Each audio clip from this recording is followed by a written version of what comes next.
1인실 문이 반쯤 열려 있었다. 안쪽에서 옷이 스치는 소리와 짧은 숨소리가 들렸다.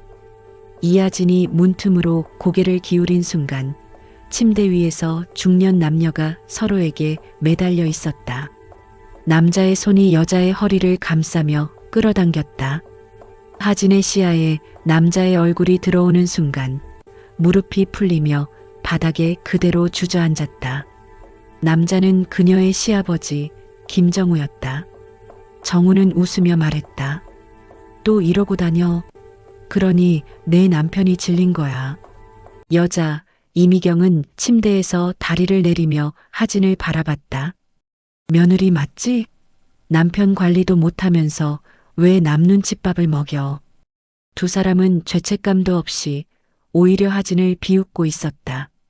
하진의 손이 바닥을 짚었다. 가슴이 무너지는데 눈빛은 이미 뭔가가 깨지고 있었다. 아침 7시 병원 복도는 이미 소음으로 가득했다. 보호자들이 바쁘게 오가는 사이로 하진은 무거운 가방을 들고 천천히 걸어갔다. 손에는 새벽부터 준비한 미역국과 과일 봉지가 들려 있었다. 어젯밤에도 시어머니로부터 전화가 왔었다. 하진아, 내일 아침엔 꼭 일찍 와. 아버님 식사 챙겨야지. 네, 어머니. 그리고 오늘은 과일도 좀 제대로 된 걸로 사와. 지난번엔 너무 떨더라.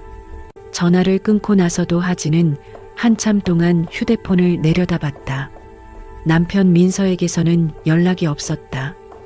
회사 야근이 많다는 이유로 병문안도 뜸했다. 아빠 상태는 괜찮아? 라는 짧은 메시지조차 없었다. 1인실 앞에 도착했을 때 문은 반쯤 열려 있었다. 안에서 웃음소리가 들렸다. 정우의 낮고 느긋한 목소리와 여자의 경쾌한 웃음이 겹쳐졌다. 하진은 문을 두드리기 전에 잠시 멈췄다. 손잡이를 잡으려던 순간 안에서 목소리가 더 크게 들렸다. 아이고, 정우 씨. 그렇게까지 말씀하시면 제가 쑥스럽잖아요. 사실인 걸 어떡해. 민주 씨는 뭘 해도 밝고 이뻐. 하진은 가방을 바닥에 내려놓고 문을 열었다. 지금 여기서 뭐 하는 거예요? 보호자가 이러면 곤란한데. 간호사는 하진을 보며 누군가를 막는 듯 손을 들었다. 정우 이름표가 붙은 1인실 앞은 어제와 다름없는 냉대의 공간이었다. 하진이 안으로 들어서자 정우는 침대에 기대어 미경과 나란히 앉아 있었다. 정우는 음료수 캔을 미경에게 건네며 말했다. 우리 민주 씨가 오면 병실이 환해지지. 며느리는 그냥 말끝을 흐린 정우의 시선이 하진의 손에 들린 과일 봉지로 향했다. 미경이 턱으로 하진을 가리켰다. 저분이 며느리예요?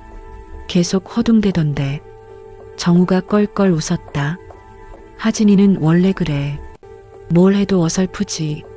지나가던 보호자들이 킥킥거리며 문을 힐끔거렸다. 하진은 들고 온 과일 봉지를 꼭 쥐었다. 복도 바닥에 차가운 공기만 그녀 옆에 머물렀다. 아버님, 미역국 끓여왔어요. 하진은 작은 테이블 위에 보온병을 꺼내 놓았다. 정우는 고개도 돌리지 않았다. 아, 그래. 거기 놔둬. 미경이 웃으며 말했다. 정우 씨, 요즘 입맛 없으시다며? 제가 다음엔 맛있는 거 좀 싸올게요. 그래, 고마워. 민주 씨가 챙겨주면 다르지. 하진의 손이 보온병 뚜껑 위에서 멈췄다. 아무도 그녀를 보지 않았다. 미경은 정우의 팔을 가볍게 건드리며 장난스럽게 말했다. 근데 정우 씨, 이렇게 회복 빠르신 분 처음 봐요. 원래 이렇게 건강하셨어요? 아니, 요새 누가 잘 챙겨줘서 그런가 봐. 둘은 서로를 보며 다시 웃었다. 하진은 조용히 과일을 씻기 위해 복도로 나갔다. 세면대 앞에서 물을 틀자 차갑고 거센 수압이 손등을 때렸다. 거울 속 얼굴은 창백했다. 눈두덩이 푹 꺼져 있었고 입술은 바싹 말라 있었다. 며칠째 제대로 먹지 못했다. 남편은 집에 들어오지 않았고 시어머니는 매일 아침 전화로 지시만 내렸다. 하진아, 오늘은 아버님 약 꼭 챙겨. 그리고 간호사한테 인사 좀 잘해. 네, 어머니. 너 표정이 왜 그렇게 어두워? 밝게 좀 다녀. 남들이 뭐라고 하겠어. 그 말을 들을 때마다 하진은 입꼬리를 억지로 올리곤 했다.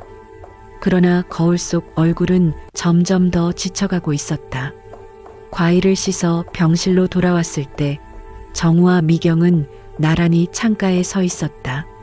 정우는 미경의 어깨에 손을 올리고 있었다. 저기 보이는 건물 말이야. 내가 옛날에. 아, 정말이요? 멋지다. 하진은 과일 접시를 테이블 위에 내려놓았다. 소리가 생각보다 크게 났다. 정우가 짜증 섞인 목소리로 돌아봤다. 조심하지 그래. 시끄럽게. 죄송해요. 하진은 고개를 숙였다. 미경은 여유롭게 돌아서서 과일 한 조각을 집어들었다. 오, 이거 맛있네요? 정우가 웃으며 말했다. 그치? 민주 씨 입맛에 맞으면 다행이야. 하진이 깎은 과일이었지만 아무도 그녀에게 감사 인사를 하지 않았다.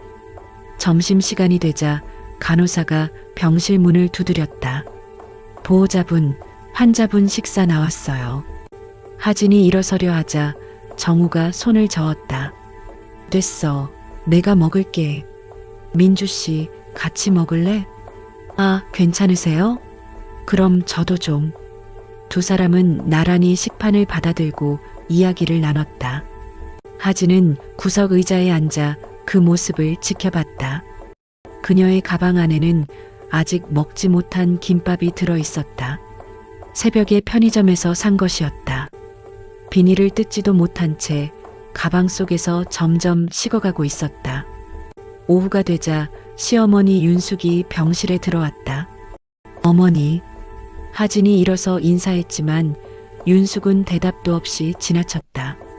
여보, 좀 어때요? 윤숙은 정우의 손을 잡으며 걱정스러운 얼굴을 했다. 정우는 씩 웃으며 말했다. 괜찮아. 오늘은 민주 씨가 잘 챙겨줘서. 윤숙이 미경을 바라봤다. 아, 저번에도 뵌 분이시죠? 네, 맞아요. 요즘 자주 들러요. 그래요? 고마워요. 우리 며느리는 영 뭐랄까 손이 느려서. 윤숙의 시선이 하진에게 향했다. 하진아, 여기 좀 치워. 어지럽게. 네. 하진은 일어나 컵과 접시를 모았다. 손이 떨렸지만 애써 표정을 감췄다. 윤숙은 다시 정우에게로 몸을 돌렸다. 오늘 저녁은 제가 가져올게요. 하진이 만든 건 입맛에 안 맞죠? 정우가 고개를 끄덕였다. 응, 그게 낫겠어.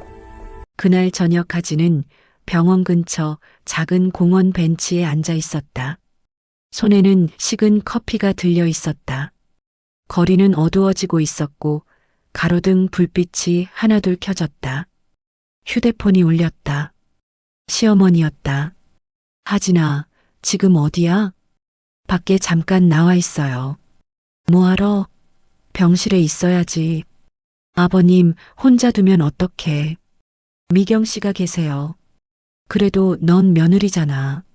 어서 들어가. 전화가 끊겼다. 하진은 한참 동안 휴대폰 화면을 바라봤다. 남편에게서는 여전히 아무 연락이 없었다. 메시지 창을 열어 민서야라고 입력했다가 지웠다. 무슨 말을 해야 할지 몰랐다. 병실로 돌아갔을 때 복도는 조용했다. 대부분의 보호자들이 저녁 식사를 위해 자리를 비운 시간이었다. 하진은 1인실 앞에서 멈춰섰다. 문이 살짝 열려 있었다. 안에서 목소리가 들렸다. 병실 안은 따뜻했고 두 사람의 음성은 너무 가까웠다. 정우는 침대 머리맡에 기대어 미경의 손등을 문질렀다. 우리 하진이는 귀찮게 굴어. 눈치가 없어. 미경이 웃으며 말했다. 그래서 남편이랑 사이가 그 모양이죠. 정우가 작게 한숨을 쉬었다. 민서도 요즘 답답해하더라고. 집에 가기 싫다는 거 아니겠어? 에이, 설마요. 그래도 부부인데. 부부라고 다 똑같나? 우리 며느리는 뭐랄까, 재미가 없어. 미경이 정우의 팔을 톡톡 쳤다. 정우 씨는 재밌는 분 좋아하시나 봐요? 당연하지. 민주 씨처럼 밝은 사람이 좋지. 간호사 2명이 지나가며 소곤댔다. 부부 같아 저게 가족이야? 아니, 며느리 따로 있다던데. 어머, 진짜? 멀찍이 서 있던 하진에게 그 말이 칼처럼 꽂혔다. 문틈의 작은 틈에서도 두 사람의 지나친 가까움이 너무 선명했다. 하진은 조용히 몸을 돌렸다. 복도 끝 화장실로 걸어가는 동안 가슴이 조여왔다. 숨이 막혔다. 문을 열고 들어가 세면대에 손을 짚었다. 거울 속 얼굴은 완전히 무너져 있었다. 눈물이 흐를 것 같았지만 나오지 않았다. 그저 텅 빈 기분만 밀려왔다. 밤 10시가 넘어서야 하지는 다시 병실로 돌아갔다. 미경은 이미 자리를 떴고 정우는 침대에 누워 TV를 보고 있었다. 아버님, 물 좀 드릴까요? 됐어. 피곤하니까 조용히 좀 해. 하진은 구석 간이 침대에 앉았다. 병실 안은 고요했지만 그 침묵이 더 무거웠다. 휴대폰을 다시 꺼내 남편에게 메시지를 보냈다. 오늘 병원 올 수 있어? 답장은 1시간 뒤에 왔다. 바빠. 주말에 갈게. 하진은 휴대폰을 천천히 내려놓았다. 창밖으로 도시의 불빛이 반짝이고 있었지만 그녀가 있는 곳은 어두웠다. 다음 날 아침 윤숙이 다시 병실에 들어왔다. 이번에는 손에 큰 쇼핑백을 들고 있었다.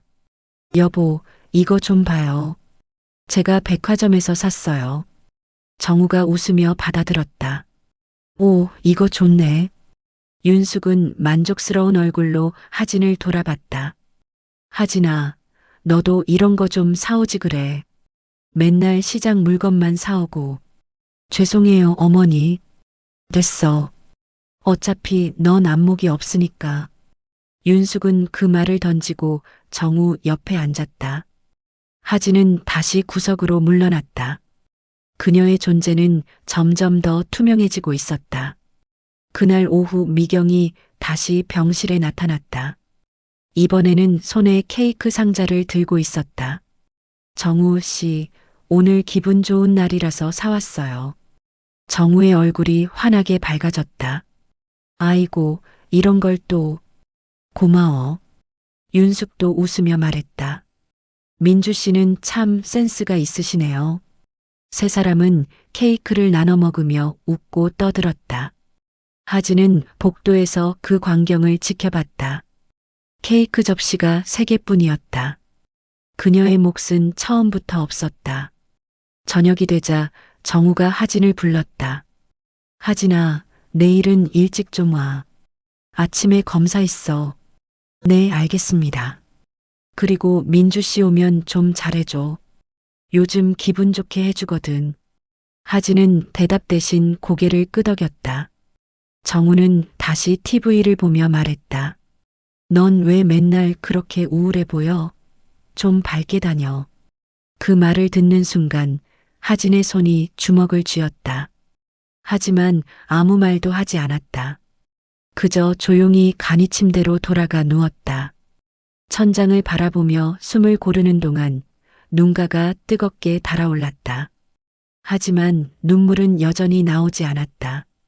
며칠째 하진은 굽은 허리로 바닥을 닦고 무거운 환자식 트레이를 들고 시어머니의 잔소리를 감당했다. 새벽 5시에 일어나 밥을 짓고 6시에 병원에 도착해 복도를 쓸었다. 간호사들이 출근하기 전에 병실을 정돈하고 정우가 깨기 전에 세수 물을 준비했다. 그녀의 손은 거칠어졌고 손톱 밑에는 때가 끼어 있었다. 밤에는 간이 침대에서 2시간씩 눈을 붙였다가 정우가 기침하면 벌떡 일어났다. 물물 좀. 정우의 목소리에 하진은 재빨리 일어나 컵을 채웠다. 여기 있습니다. 정우는 받아 마시고는 컵을 거칠게 내려놓았다. 미지근해. 찬물로 다시 가져와. 네. 하진은 복도로 나가 정수기 앞에서 물을 다시 받았다. 손이 떨려서 물이 넘쳤다. 휴지로 닦고 다시 병실로 들어갔을 때 정우는 이미 다시 잠들어 있었다. 하진은 컵을 테이블에 조용히 내려놓고 간이 침대로 돌아갔다. 천장을 보며 눈을 감았지만 잠은 오지 않았다. 아침이 되자 윤숙은 병문 안을 와서 첫마디가 이랬다. 너는 왜 하필 우리 집에 들어와서 이 모양이야? 하진은 걸레를 쥔 채 고개를 들었다. 윤숙은 병실을 둘러보며 인상을 찌푸렸다. 여기 왜 이렇게 어지러워? 정리를 해놨어야지. 죄송합니다. 지금 바로. 됐어. 내가 하면 더 엉망이 돼. 가만히 있어. 윤숙은 직접 침대 시트를 정리하며 중얼거렸다. 우리 민서가 불쌍해. 이런 며느리 만나서. 하진은 구석에 서서 그 말을 들었다. 가슴이 조여왔지만 표정은 무너뜨리지 않았다. 오후가 되자 민서가 병실에 들어왔다. 일주일 만이었다. 민서야. 하진이 반갑게 일어서자 민서는 짧게 고개만 끄덕였다. 남편 민서는 퇴근하자마자 스마트폰만 들여다봤다. 아빠, 좀 어때요? 응, 괜찮아. 정우가 침대에서 몸을 일으켰다. 민서는 아버지 옆에 앉아 이야기를 나눴다. 하진은 그 모습을 지켜보다가 조심스럽게 말을 꺼냈다. 민서야, 오늘 저녁은 같이. 아, 나 약속 있어서. 금방 가야 돼. 그래도 밥이라도. 민서가 짜증 섞인 목소리로 끊었다. 아빠한테 잘 좀 해. 요즘 예민해. 하진의 입이 다물어졌다. 민서는 스마트폰을 보며 계속 말했다. 그리고 엄마 말 잘 들어. 괜히 트집 잡히지 말고. 응, 나간다. 아빠, 편히 쉬세요. 민서는 일어서서 병실을 나갔다. 하진을 돌아보지도 않았다. 저녁 무렵 하진은 복도 세면대에서 식판을 씻고 있었다. 손이 시려서 감각이 무뎌졌다. 뜨거운 물이 나오지 않는 수도꼭지였다. 그때 뒤에서 윤숙의 목소리가 들렸다. 하진아, 내일은 삼계탕 좀 사와. 아버님이 보양식 드시고 싶어 하셔. 네, 어머니. 그리고 빨래 좀 해놔. 병실 옷장에 쌓여 있더라. 네. 윤숙은 그대로 돌아갔다. 하진은 식판을 다 씻고 병실로 돌아가 옷가지를 챙겼다. 밤늦게 병원 근처 빨래방에서 빨래를 돌리고 의자에 앉아 기다렸다. 형광등 불빛 아래 혼자 앉아 있는 시간이 길었다. 휴대폰을 꺼내 남편에게 메시지를 보냈다. 힘들어. 읽음 표시는 떴지만 답장은 없었다. 다음 날 아침 하진은 삼계탕을 사들고 병실로 갔다. 정우는 침대에서 TV를 보고 있었고 미경이 옆에 앉아 있었다. 아버님, 삼계탕 사왔어요. 정우는 고개도 돌리지 않았다. 거기 놔둬. 하진이 테이블에 놓으려는 순간 손이 미끄러지며 국물이 조금 흘렀다. 하진이 넘어뜨린 물컵을 정우가 혀를 차며 짓눌렀다. 또야? 넌 손이 왜 그렇게 느려? 미경이 휴지를 건네며 말했다. 아이고, 조심하셔야죠. 그 말투에는 동정이 아니라 비웃음이 섞여 있었다. 하진은 재빨리 닦아냈다. 죄송해요. 정우가 한숨을 쉬었다. 씨, 우리 점심 밖에서 먹을까? 좋아요. 저도 답답했어요. 두 사람은 나란히 병실을 나갔다. 하진은 홀로 남아 흘린 국물을 닦았다. 걸레가 바닥을 문지르는 소리만 병실에 울렸다. 식구 어느 누구도 하진을 보고 있지 않았다. 그녀의 존재가 투명해지는 느낌이었다. 거울 앞에 섰을 때 하진은 자신의 얼굴을 제대로 알아보지 못했다. 눈가는 퀭하게 꺼졌고 뺨은 살이 빠져 움푹했다. 입술은 갈라져 있었고 머리카락은 푸석푸석했다. 이게 나야? 그 순간 뭔가가 깨지는 소리가 들린 것 같았다. 마음속 깊은 곳에서 그날 밤 하진은 병실 밖 복도 벤치에 앉아 있었다. 정우가 잠들고 윤숙이 돌아가고 병원이 조용해진 시간이었다. 복도 끝 자판기 불빛만 희미하게 켜져 있었다. 하진은 무릎에 얼굴을 묻었다. 울고 싶었지만 눈물도 나오지 않았다. 그저 텅 빈 기분만 계속 밀려왔다. 며느리분 괜찮으세요? 지나가던 간호사가 물었다. 하진은 고개를 들고 억지로 웃었다. 네, 괜찮아요. 많이 힘드시죠? 보호자가 제일 힘들어요. 그 위로의 말이 오히려 가슴을 찔렀다. 간호사가 지나가자 하진은 다시 고개를 숙였다. 이대로 괜찮은 걸까? 질문에 답은 없었다. 다음 날 오전 하진은 병실 청소를 하다가 정우의 휴대폰이 울리는 소리를 들었다. 정우는 화장실에 가 있었다. 화면에 민주희라는 이름이 떠 있었다. 미경이었다. 메시지 알림이 떴다. 오늘 오후에 갈게요. 보고 싶었어요. 하진의 손이 멈췄다. 심장이 빠르게 뛰기 시작했다. 정우가 화장실에서 나오는 소리에 하진은 재빨리 청소를 계속했다. 뭐해? 청소하고 있었어요. 정우는 휴대폰을 집어들고 침대에 앉았다. 화면을 보며 입꼬리가 올라갔다. 하진은 그 표정을 보았다. 시아버지가 며느리에게 보일 표정이 아니었다. 오후 2시 미경이 병실에 들어왔다. 오늘따라 화장이 진했고 옷차림도 화려했다. 정우 씨, 오늘 컨디션 어때요? 민주 씨 오니까 좋아지네. 하진은 구석에서 그 대화를 들었다. 윤숙은 오후 모임이 있다며 일찍 나갔고 민서는 연락도 없었다. 병실에는 정우, 미경, 그리고 하진만 있었다. 하진 씨, 잠깐 나가 계실래요? 정우 씨랑 개인적으로 할 얘기가 있어서. 미경의 말에 하진은 멈칫했다. 정우가 손을 저었다. 됐어. 하진이는 어차피 눈치 없으니까 그냥 있어도 돼. 그 말을 듣는 순간 하진의 가슴이 철렁 내려앉았다.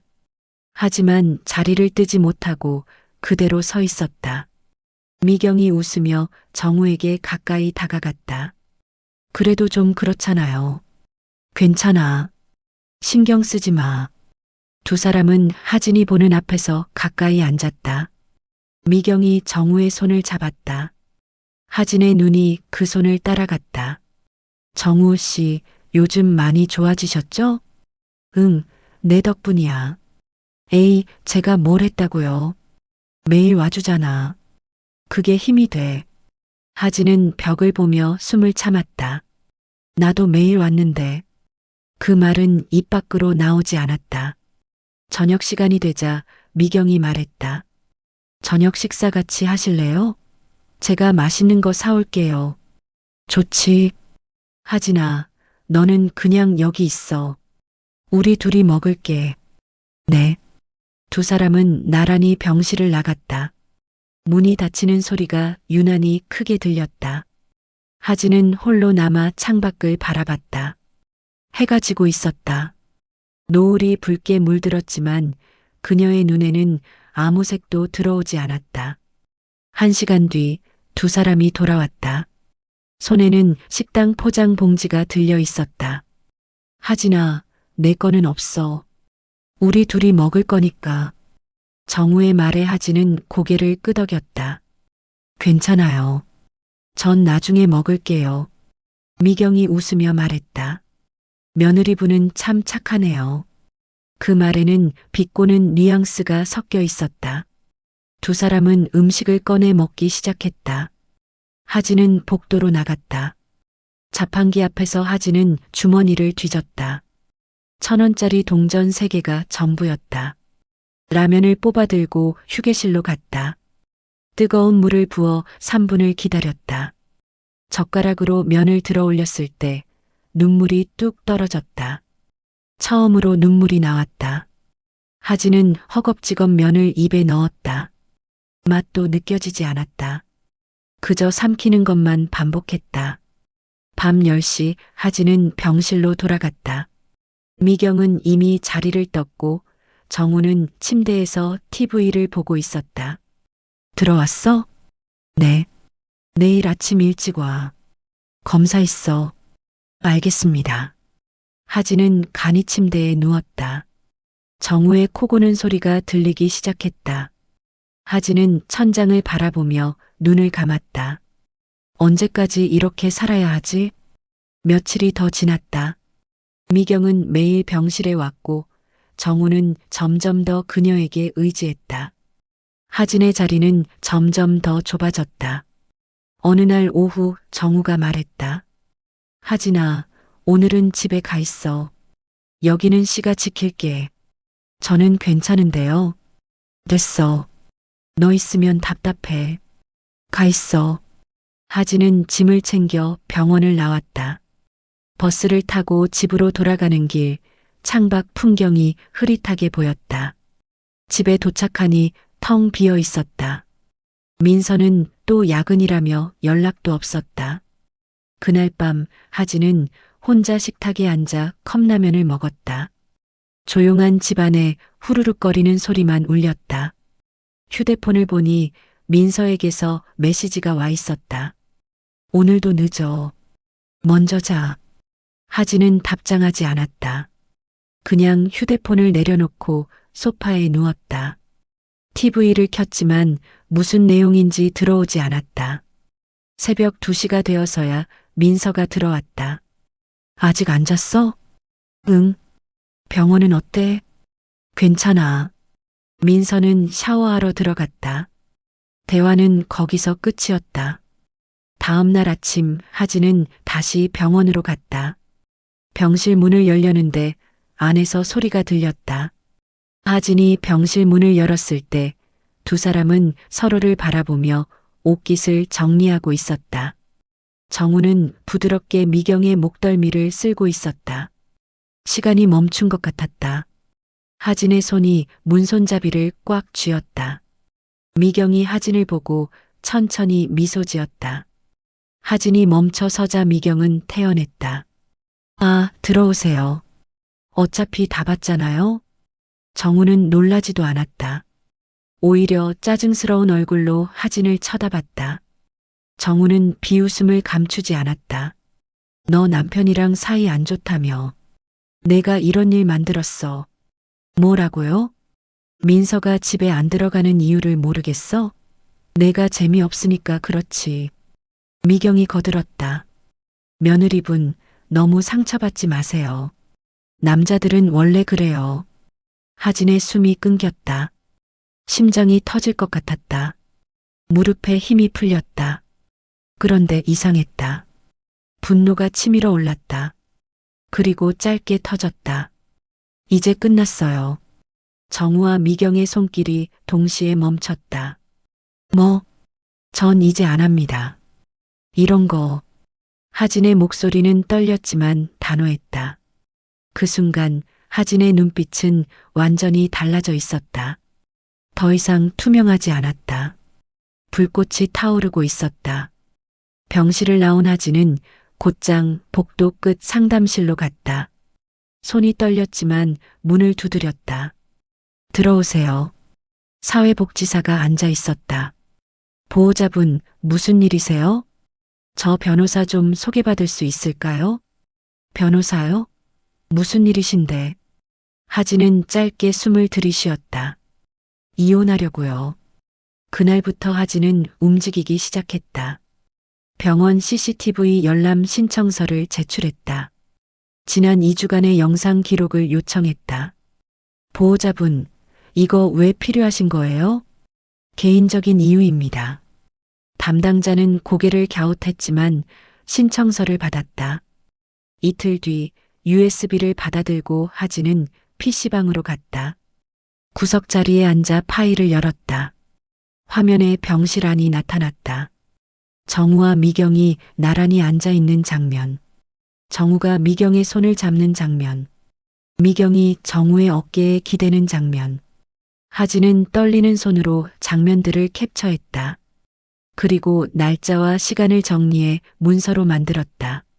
집으로 돌아와 하진은 옷장 깊숙한 곳에서 통장을 꺼냈다. 결혼 전부터 모아둔 돈이었다. 민서도 모르는 통장이었다. 잔액을 확인하니 300만 원이 조금 넘었다. 이걸로 시작할 수 있어. 하진은 통장을 가방 깊숙이 넣었다. 다음 날 하진은 변호사 사무실을 찾아갔다. 작은 건물 3층에 있는 곳이었다. 어서 오세요. 젊은 여성 변호사가 맞아주었다. 이혼 상담하러 왔습니다. 네, 앉으세요. 상황 말씀해 주시겠어요?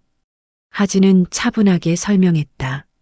시아버지와 낯선 여자의 관계, 가족들의 무시와 방치, 남편의 무관심.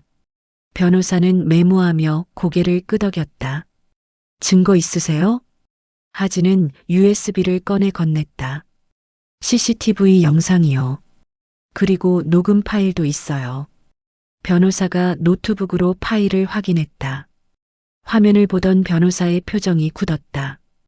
이 정도면 충분합니다. 정말요? 네.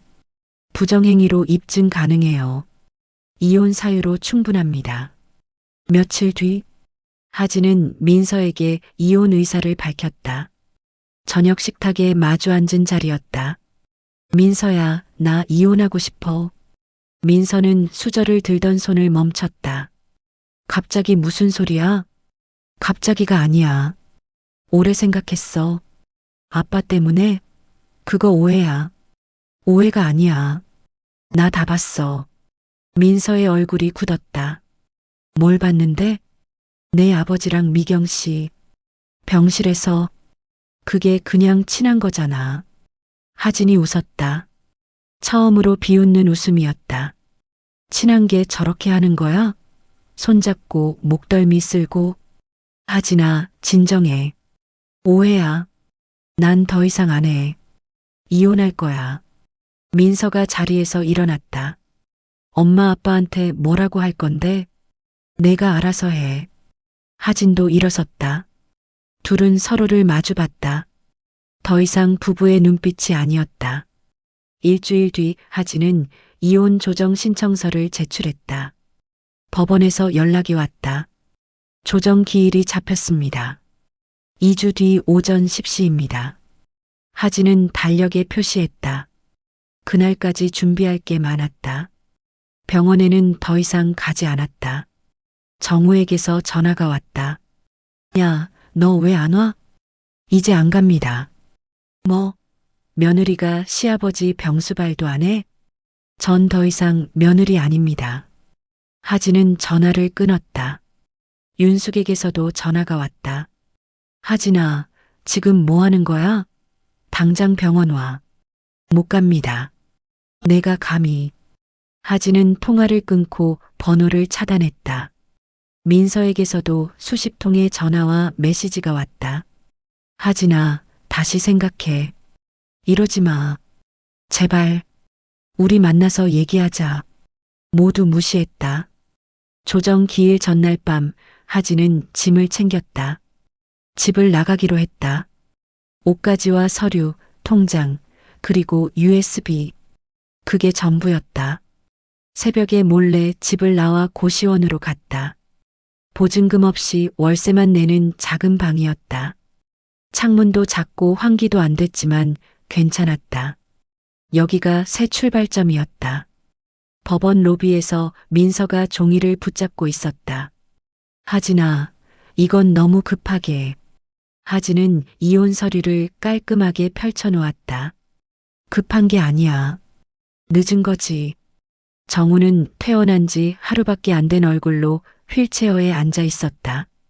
윤숙이 휠체어를 밀고 있었다. 이혼은 절대 안 돼. 집안 체면이. 정우의 목소리는 떨렸다. 하진은 정우를 똑바로 바라봤다. 체면은 아버님이 먼저 버리셨잖아요. 뭐? 하진은 말없이 USB를 판사에게 건넸다. 이게 뭔가? 판사가 물었다. 증거입니다. 병실 CCTV 파일이요.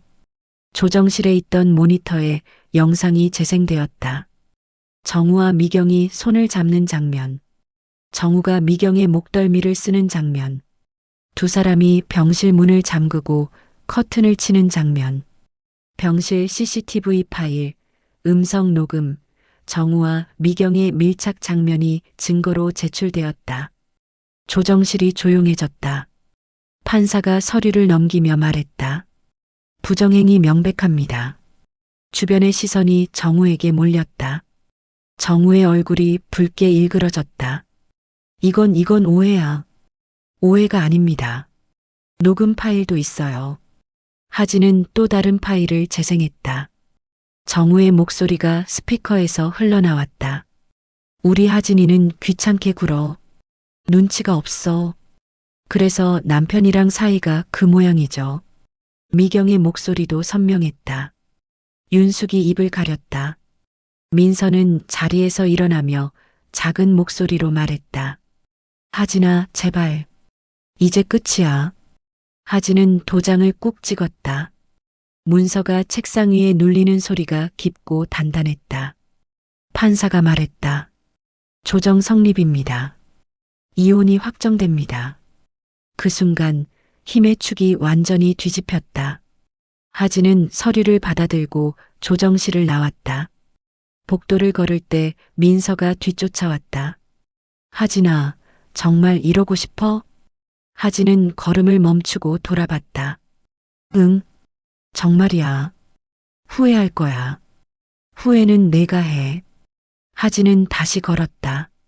법원 문을 나서는 순간 햇빛이 쏟아졌다.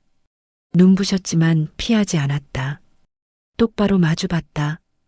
법원을 나온 하진은 고시원 방으로 돌아갔다.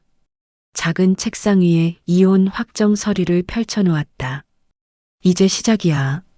창밖을 보니 해가 지고 있었다. 하진은 노트를 꺼내 펜을 들었다. 앞으로 뭘 하지? 첫 페이지에 그 질문을 적었다. 병원에서 보낸 시간들이 떠올랐다. 보호자들이 편의점 도시락을 먹던 모습, 간병인들이 제대로 밥을 못 먹고 컵라면으로 때우던 모습.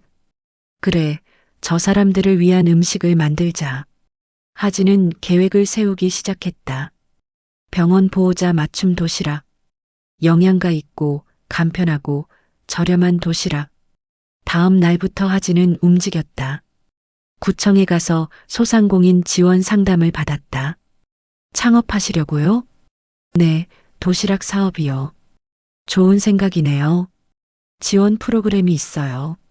서류를 받아 작성했다. 창업지원금 신청, 위생교육 이수, 영업허가 신청. 할 일이 산더미였지만 하나씩 해나갔다. 한 달 뒤 작은 가게를 얻었다. 병원 근처 반지하 가게였다. 월세는 50만 원, 보증금은 300만 원. 가진 돈을 모두 쏟아부었다. 남은 돈으로 주방 기구를 샀다. 중고 냉장고, 중고 가스레인지, 중고 조리대. 전부 중고였지만 괜찮았다. 깨끗이 닦으면 새 것처럼 보였다. 첫 메뉴는 단출했다. 현미밥에 닭가슴살 구이, 나물 반찬 3가지. 영양사 자격증은 없었지만 인터넷으로 공부했다. 단백질, 탄수화물, 비타민의 균형을 맞췄다. 보호자들의 피로를 풀어줄 수 있는 음식, 간병인들의 끼니를 책임질 수 있는 음식, 케어식단이라는 이름을 붙였다. 현수막을 주문하고 직접 매달았다. 전단지를 천장 인쇄해서 병원 앞에서 나눠줬다. 보호자분들을 위한 도시락입니다. 아, 그래요? 얼마예요? 5,000원이요. 5,000원? 괜찮네요. 처음에는 하루에 3-4개씩 팔렸다. 일주일 뒤에는 10개, 한 달 뒤에는 20개. 입소문이 나기 시작했다. 여기 도시락 정말 맛있어요. 양도 많고 가격도 저렴해요. 사장님이 친절하세요. 리뷰가 하나둘 올라왔다. 하진은 매일 새벽 5시에 일어나 장을 봤다. 신선한 재료를 골라 손질하고 조리했다. 하나하나 정성스럽게 담았다. 뚜껑을 닫을 때마다 메모를 붙였다. 오늘도 힘내세요. 맛있게 드세요. 건강하세요. 짧은 문구였지만 손님들은 좋아했다. 석 달이 지나자 하루 50개씩 팔렸다. 하진은 혼자 감당할 수 없어 아르바이트생을 구했다. 대학생 2명이 시간제로 일했다. 사장님, 여기 일하는 거 좋아요. 그래. 힘들지 않아? 아니요. 사장님이 잘 챙겨주세요. 하진은 직원들에게도 밥을 챙겨줬다. 같이 먹고 같이 쉬었다. 직원들은 열심히 일했다. 반년이 지나자 SNS에서 입소문이 났다. 병원 앞 도시락 맛집. 보호자들의 천사. 진짜 맛있어요. 강추합니다. 주문이 폭발적으로 늘었다. 하진은 가게를 조금 더 큰 곳으로 옮겼다. 1층 상가였다. 창문이 크고 햇빛이 잘 들었다. 손님들이 앉아서 먹을 수 있는 테이블도 놓았다. 간병인들 사이에서 빠르게 입소문이 났다. 여기 사장님 진짜 좋은 분이에요. 힘들 때 와서 밥 먹으면 힘이 나요. 하진은 간병인들에게 할인 쿠폰을 나눠줬다. 고생 많으세요. 이거 쓰세요. 사장님 감사합니다. 간병인들은 단골이 되었다. 어느 날 한 손님이 명함을 건넸다. 저 방송국 PD인데요. 인터뷰 가능하세요? 방송국이요? 네. 요즘 화제인 곳이라 취재하고 싶어서요. 하진은 놀랐다. 저 괜찮을까요? 물론이죠. 많은 분들이 알아야 할 이야기예요. 일주일 뒤 방송국 팀이 가게 문을 열고 들어왔다. 인터뷰 가능하신가요? 보호자 추천 1위 도시락 사장님이죠? 카메라와 조명이 설치되었다. 하진은 긴장했지만 차분하게 대답했다. 어떻게 시작하게 되셨어요? 병원에서 힘들어하는 보호자들을 봤어요. 그분들에게 따뜻한 밥 한 끼를 드리고 싶었어요. 특별한 계기가 있었나요? 하진은 잠시 말을 멈췄다. 제가 보호자였던 적이 있어요. 그때 정말 힘들었거든요. PD가 고개를 끄덕였다. 그래서 이 일을 시작하신 거군요. 네. 그분들의 마음을 알기에 더 잘 해드리고 싶었어요. 조리대 위에서 솔잎찜기를 열던 손이 잠시 멈췄다. 카메라 불빛이 하진의 얼굴을 환하게 비췄다. 인터뷰가 끝나고 PD가 말했다. 좋은 이야기 감사합니다. 다음 주에 방송될 거예요. 감사합니다. 방송이 나간 뒤 가게는 발 디딜 틈이 없었다. 전화 주문이 쇄도했다. 예약 가능한가요? 내일 50개 주문할 수 있어요? 하진은 직원을 더 뽑았다. 주방도 확장했다. 배달 서비스도 시작했다. SNS에서 예약 주문이 폭발하기 시작했다. 인스타그램, 블로그, 유튜브. 사람들이 리뷰를 올렸다. 여기 진짜 맛있어요. 사장님 인생 스토리가 감동이에요. 응원합니다. 하진의 이름은 전혀 다른 무게로 퍼져나가고 있었다. 더 이상 투명한 존재가 아니었다. 당당한 사업가였다. 누군가에게 힘이 되는 사람이었다. 1년이 지났다. 케어 식단은 이제 3곳의 지점을 운영하고 있었다. 하진은 본점 사장이자 대표였다. 직원은 15명. 매출은 월 3천만 원. 작은 가게가 이제 제법 큰 사업체가 되었다. 하진은 새 아파트로 이사했다. 작지만 햇빛이 잘 드는 곳이었다. 고시원을 벗어난 지 반년이 지났다. 거실에 앉아 커피를 마시며 창밖을 바라보는 시간. 이제 그녀에게는 여유가 있었다. 어느 날 오후 본점에서 일하고 있을 때였다. 초인종이 울렸다. 어서 오세요. 하진이 고개를 들었을 때 가게 문이 열리더니 정우와 민서 그리고 미경까지 들어왔다. 시간이 멈춘 것 같았다. 직원들이 어색하게 서 있었다. 하진은 천천히 앞치마를 만지작거렸다. 정우는 1년 전보다 많이 늙어 보였다. 지팡이를 짚고 있었고 어깨가 축 처져 있었다. 민서는 여전히 양복을 입고 있었지만 얼굴이 수척했다. 미경은 화장이 진했지만 눈가에 주름이 깊었다. 하진아. 정우는 얼굴을 들지 못하고 중얼거렸다. 목소리가 떨렸다. 그땐 내가 말이 끊겼다. 하진은 대답하지 않았다. 그저 조용히 서 있었다. 민서는 양손을 깍지 낀 채 불안하게 말했다. 하진아, 여기 잘 되고 있구나. 응. 방송도 봤어. 대단하더라. 고마워. 우리 다시 천천히 얘기해보면. 하진이 손을 들어 말을 막았다. 무슨 얘기? 그냥 우리 관계 말이야. 무슨 관계? 우리 사이에 관계 없어. 민서의 얼굴이 굳었다. 미경은 억지로 입꼬리를 올렸다. 잘 지내나 보네, 대표님? 그 말투에는 여전히 비꼬는 뉘앙스가 있었다. 하진은 미경을 똑바로 쳐다봤다. 네, 잘 지내요. 덕분에. 덕분에? 네. 그때 일이 있어서 제가 여기까지 왔으니까요. 미경의 웃음이 굳었다. 정우가 다시 입을 열었다. 하진아, 내가 잘못했어. 그때 내가 정신이 없었어. 알아요. 용서해 줄 수 없겠니? 하진은 천천히 고개를 저었다. 용서는 제 몫이 아니에요. 아버님 양심이 판단할 문제죠. 정우의 손이 떨렸다. 민서가 한 걸음 다가왔다. 하진아, 나도 미안해. 그때 내가 너한테 잘못했어. 알아. 다시 시작할 수 없을까? 하진은 웃었다. 차가운 웃음이었다. 민서야, 나 행복해. 지금 이대로.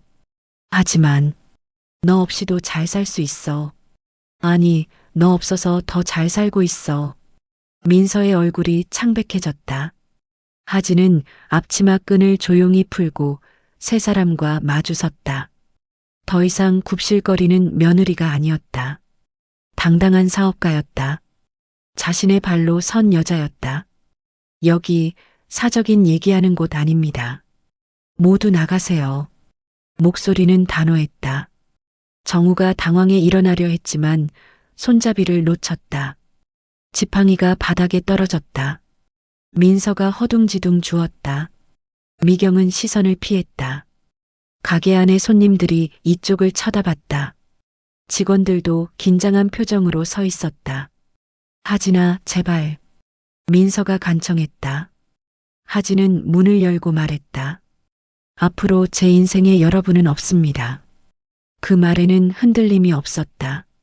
세 사람은 서로를 쳐다봤다. 아무도 말하지 못했다. 정우가 지팡이를 짚고 일어났다. 하진아, 정말. 나가세요. 하진이 문을 더 크게 열었다. 찬바람이 가게 안으로 들어왔다. 세 사람은 천천히 문으로 향했다. 민서가 마지막으로 돌아봤다. 후회 안 할 거야? 후회는 당신들이 하는 거예요. 하진은 답했다. 세 사람이 문 밖으로 나갔다. 하진은 문을 닫았다. 그리고 문을 닫았다. 짝! 짧은 파열음이 세 사람의 어깨를 움츠리게 했다. 유리문 너머로 세 사람의 뒷모습이 보였다. 정우는 지팡이의 의지에 걸었고 민서는 고개를 떨구고 있었고 미경은 서둘러 멀어졌다. 하진은 문을 등지고 서서 깊게 숨을 들이쉬었다. 가슴이 뛰었지만 두렵지 않았다. 오히려 후련했다. 직원들이 걱정스럽게 물었다. 사장님, 괜찮으세요? 하진은 고개를 끄덕였다. 응, 괜찮아.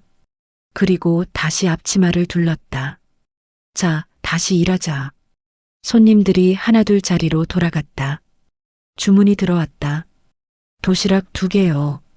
네, 금방 준비해 드릴게요. 하진은 주방으로 들어가 밥을 퍼담았다. 반찬을 정갈하게 올렸다. 뚜껑을 덮으며 메모를 붙였다. 오늘도 힘내세요. 손에서 힘이 느껴졌다. 떨림 없는 단단한 힘이었다. 그날 저녁 가게 문을 닫을 때 직원 중 한 명이 물었다. 사장님, 저 사람들 누구예요? 하진은 잠시 생각하다가 대답했다. 옛날 사람들이야. 이제는 상관없는.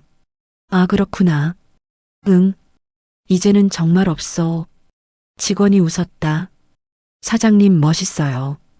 고마워. 하진도 웃었다. 진심으로 웃었다. 계절이 바뀌었다.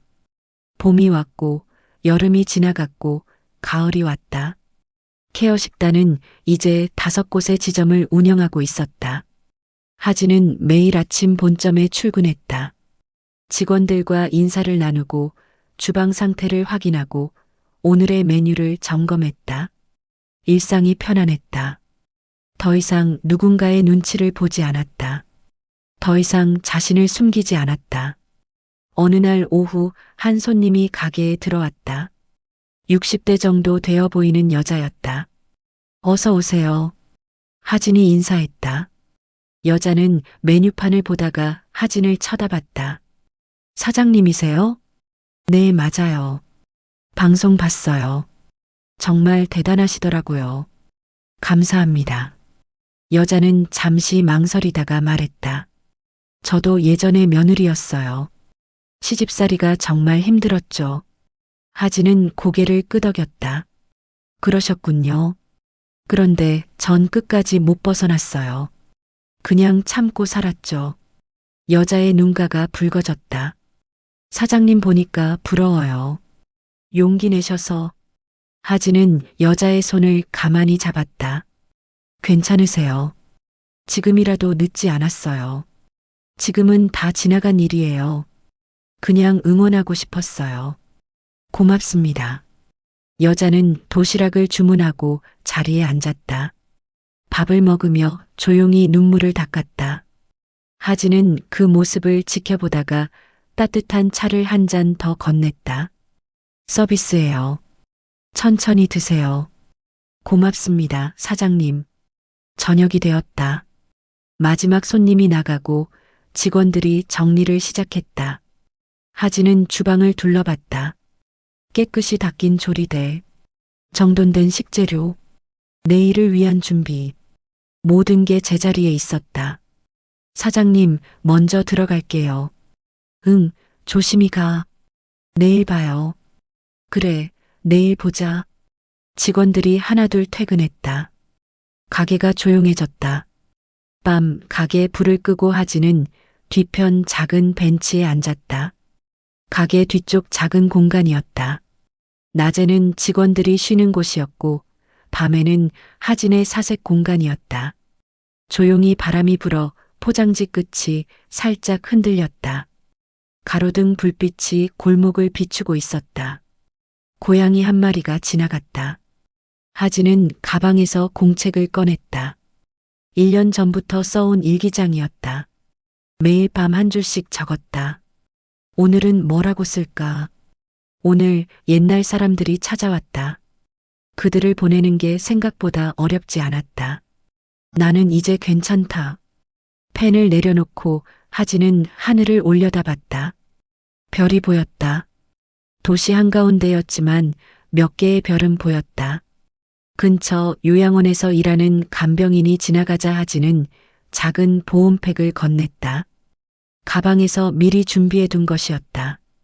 이거 드세요. 오늘도 고생 많으셨어요. 간병인은 놀라며 손을 저었다. 아니에요, 사장님. 괜찮아요. 그냥 받으세요. 추운데 따뜻하게 가세요. 정말 감사합니다. 그들은 놀라며 연신 고개를 숙였다. 사장님 덕분에 힘이 나요. 별 말씀을요. 간병인들이 멀어지는 모습을 보며 하진은 작게 미소 지었다.